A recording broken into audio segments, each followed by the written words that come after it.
As a co-founder and leader of Writers in Residence, Cleveland-based poet Zachary Thomas has used the art of writing to transform the lives of youth who are incarcerated, helping many young people find their voices. Writing sort of inspired me. Wanted to see if we could create a space for them to have that same free expression, free reflection on their current circumstance, and maybe imagine a different future down the road. The young people walked into that space, the writers, the future writers in residence, those young men in the juvenile detention facility, and they looked serious, they looked guarded, they looked bored, they looked distracted.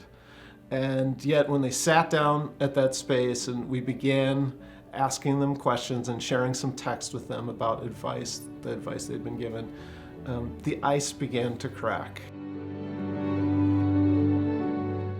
More than 1,500 young writers have participated, creating more than 2,500 original works, which have been celebrated and shared through chapbooks.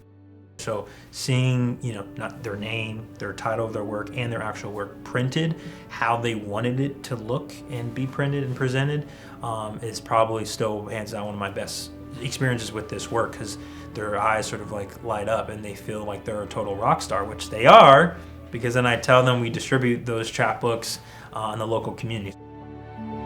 The impact of these workshops extends beyond the participants, helping to foster connections and understanding between the facility staff and the youth who are incarcerated.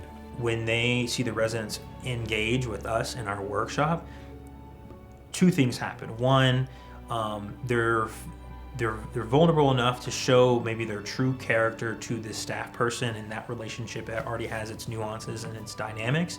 But then vice versa, the staff person is observing the youth like, whoa, I didn't even know you had like this level of creativity was inside you. And they're like, yeah, like and so with that holistic view of who this person is, it's a positive sort of experience. At the end of the session, I'll never forget some of the comments that some of the students wrote in the forms that we kept, the evaluation forms. The one that really struck me was the one that said, it felt like I had a family again.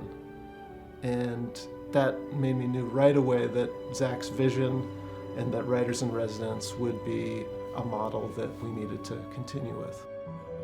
Under Zach's leadership, Writers in Residence grew to oversee 12 cohorts of teaching artists throughout the Buckeye State. Once we had the second site, it felt like a snowball effect. My cold calls and cold emails were getting returned at that point, which was good.